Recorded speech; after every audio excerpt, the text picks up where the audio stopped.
welcome back to the channel. This is me from the future, actually. About to edit this video in about an hour, but I realized we have hit a milestone for the channel this year a month early. My goal was to have 50 subs by the end of this year when I started this year, and here it is, the end of November, and we already have over 50. So again, thank all of you guys for subscribing, staying with us, and checking out and see what we're up to. Because without you guys, I'd really be nothing.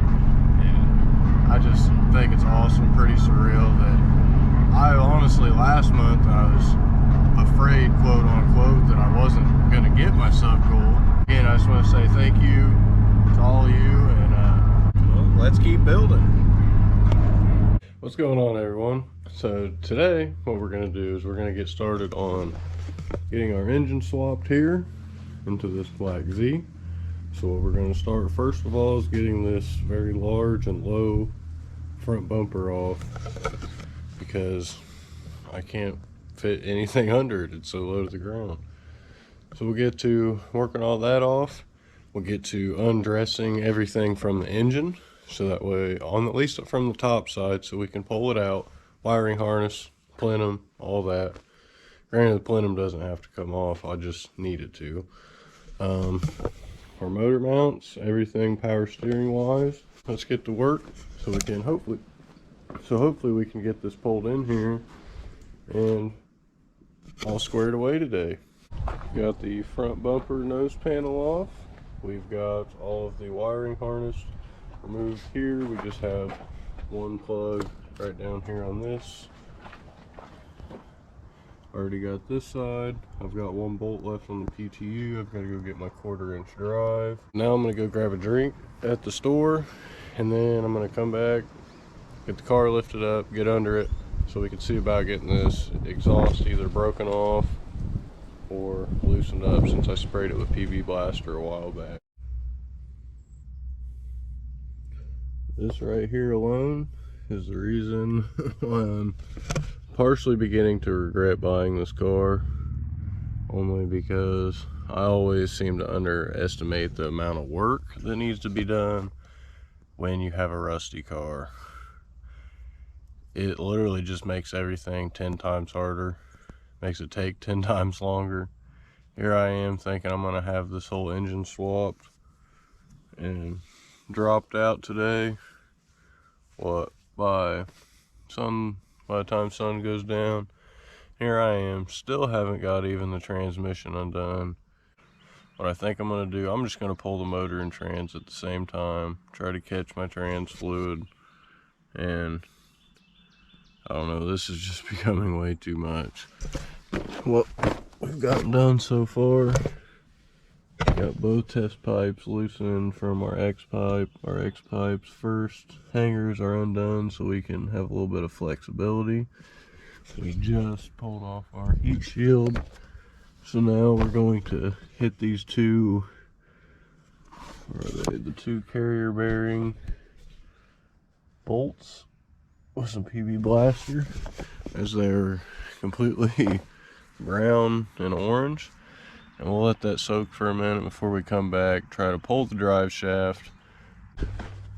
Wow, well, it's definitely a victory with every little thing on this car. We've got our slave cylinder off, out the way. Trans mount's done. And trans is hanging. So it's the next day. I went ahead and got the drive shaft out while I left the GoPro to lay here in the sun. So now, got my exhaust kind of strapped on the transmission. We're going to let this rear down, let some more of the fluid drain out into that pan up there. Then we'll let the front down and make our attempt at getting this up in the barn and see if we can pull all these with the test pipes. If so, I'll be able to just cut the hardware with a cutting wheel and we'll be good to go. Alright guys, so after tons of painstaking time later, we have got our whole drivetrain out with minimal trans fluid mess. Yeah, it looks like a lot, but we did catch a lot. So now what we're going to do is we're going to get to cutting these bolts off to remove said exhaust, and then we'll get to removing the transmission, clutch, flywheel, transfer it all over, and throw it back in. By the way, I forgot to mention, happy Thanksgiving. We are putting in a little work today before it's time to fill our stomachs. So.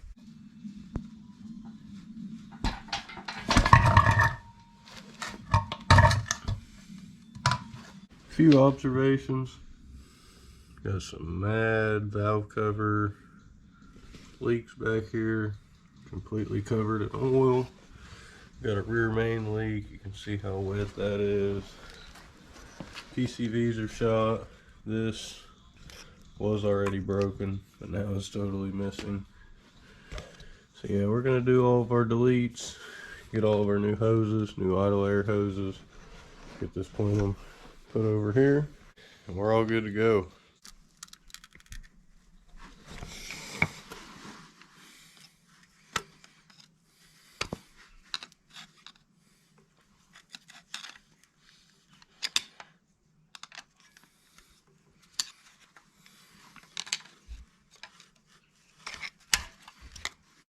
Bam.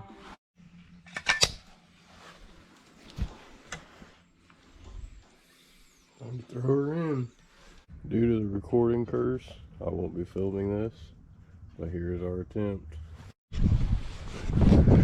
So, probably 5-10 minutes after I set the GoPro down, I've got the trans in. I just hooked up the rest of the trans wiring harness. Got the battery harness ground over there, all bell housing bolts. We'll get this one, get this tail end jacked up, mounted. Now, I believe everything on the bottom side is ready for me to go for a test start. So pretty much what I'm going to do here, get all the wiring harness hooked up, get my coil packs back in, get my fuel rail on, balance tube. Won't really worry about heater core hoses yet. Just get everything hooked up, see if we can turn it over and fire it up, and hopefully this engine is good and has good compression on all 6 cylinders, as it is timed correctly. So let's hope. The most important step of the job, fill her with oil, give her all 4 quarts, and be all good to go. Alright, so now what we're going to do, we've got the throttle hooked up, we've got every connector hooked up except for EGR and I believe the PRVR. So what we're going to do is turn the key, make sure the fuel pump kicks over. Actually, I can't say that. I'm going to pull the fuel pump fuse, crank the car a little bit to get some oil pressure flowing, as I did just do an oil change. And then we'll put the fuel pump fuse back in and see if it starts up.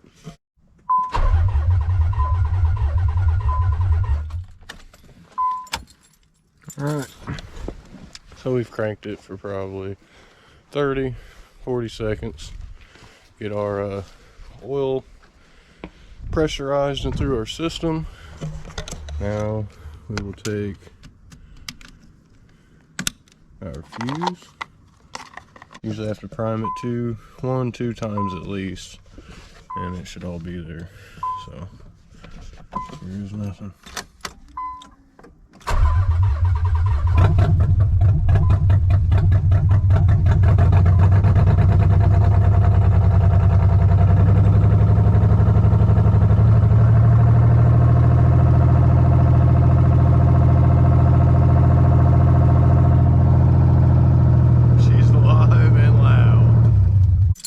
So the car has everything on, done, except transmission fluid.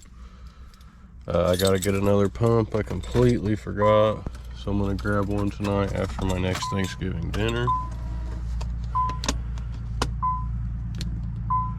Sorry, I didn't realize there wasn't much light. And here it goes with the exhaust.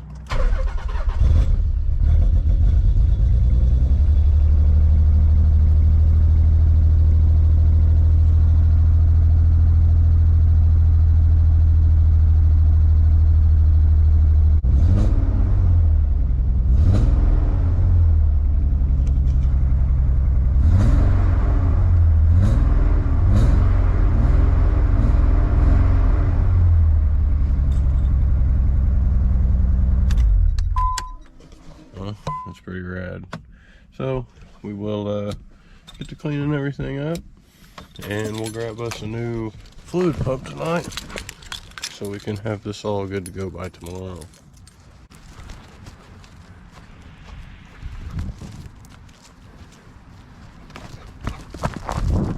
It's too fast.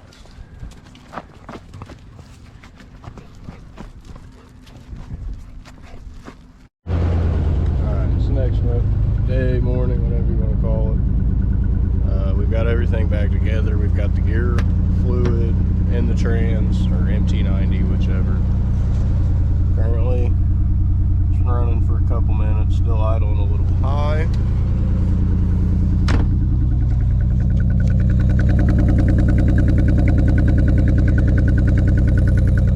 The misfire for every rotation of the engine.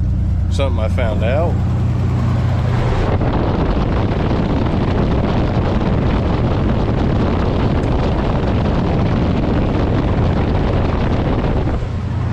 There's absolutely no change when unplugging the coil pack or connector to the injector. Leads me to believe the injector's dead. What I'm going to do first, I'm going to change a coil pack to see maybe if that helps, or if it really is a dead injector, which it is the injector I knew kind of was going to be bad, but the one other good one was already in this car, and I didn't want to remove the plenum just for the injector. Now it's looking like I should have. We're going to get to pulling this plenum, getting our injector switched out.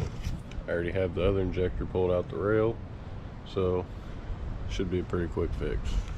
We've just got our injector right here replaced. Already lubed up and popped in the rail. Took it from one over here. So now we're going to go drop it back in, put everything back together, and hope it's not a dead cylinder. I guess I could have just compression tested it first, but I wasn't hearing a click from the injector to begin with. So let's hope. Anyways, we got our plenum and everything back on, hooked up, tight. Got our fuel injector changed. So now what we're going to do is hop in here, turn her over, see if our cylinder, is it cylinder 1? See if our cylinder 2 injector is firing.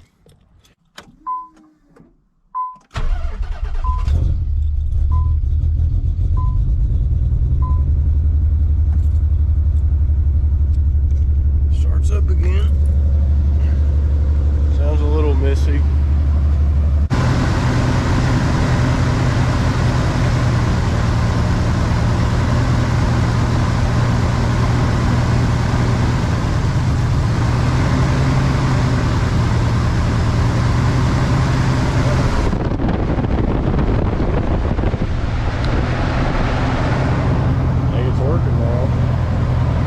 Doesn't make as audible of a difference as it does here. We're so far getting spark on 5 cylinders. Now to test this one back here.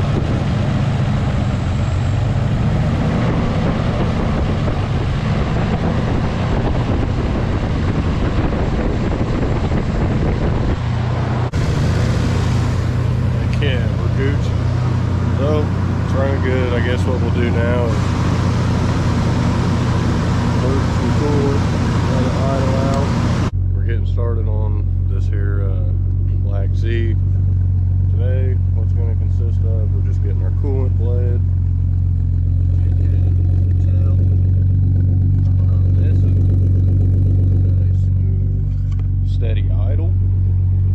The car's been idling for probably 5-10 minutes.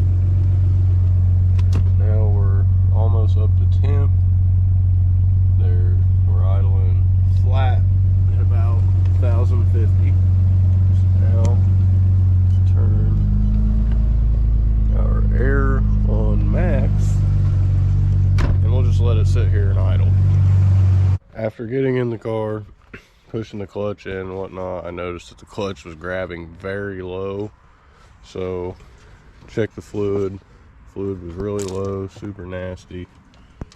Still looks kind of gross, but at least you can see through it. It's a 2-piece bleeder system. I'm not going to go through the full process of bleeding both lines right now because it's very annoying, and I don't know, I think it'll be okay for now.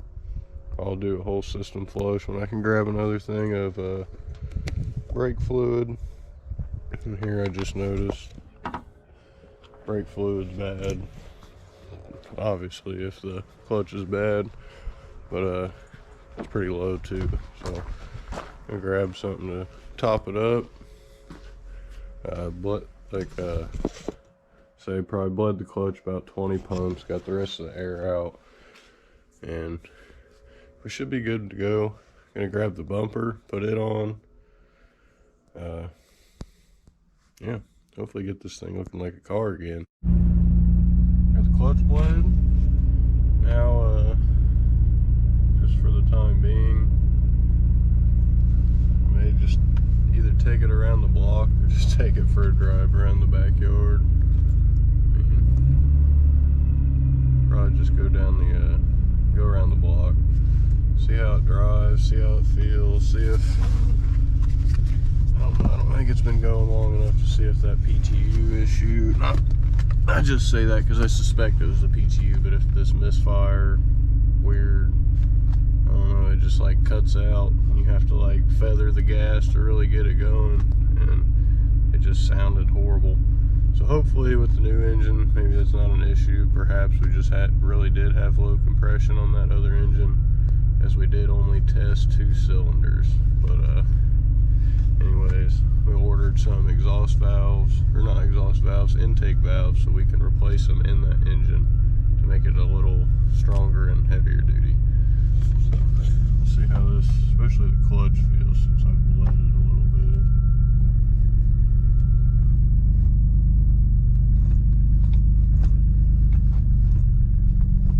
Shifts their gears fine.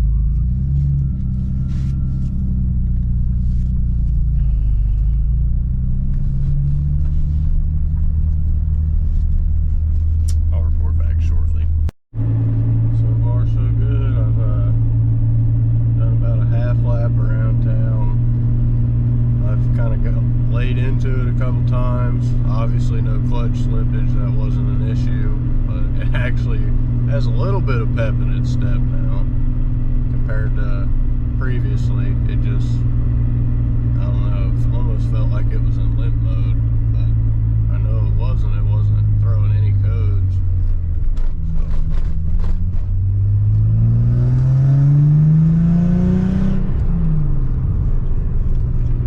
that's pretty much what we're dealing with. It's very loud, raspy, got a couple exhaust leaks, but either way, car sounds great, drives great, feels great, stops great, shifts great. I mean, I'm super stoked for it, to say the least.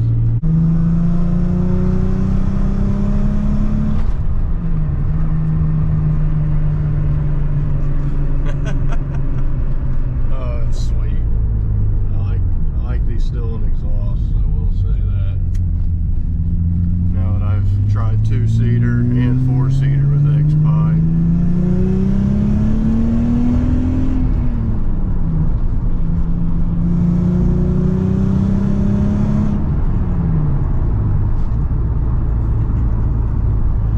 Sorry, I realized I wasn't very focused there, at least center, but either or. It runs good. Oh man, my back hurts. So probably just go home.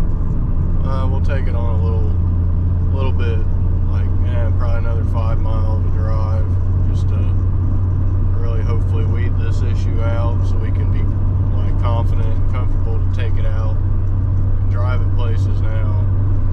So hopefully we're all fixed up, because regardless of the rust on the bottom of this car, this is the cleanest and nicest to see, like paint job wise.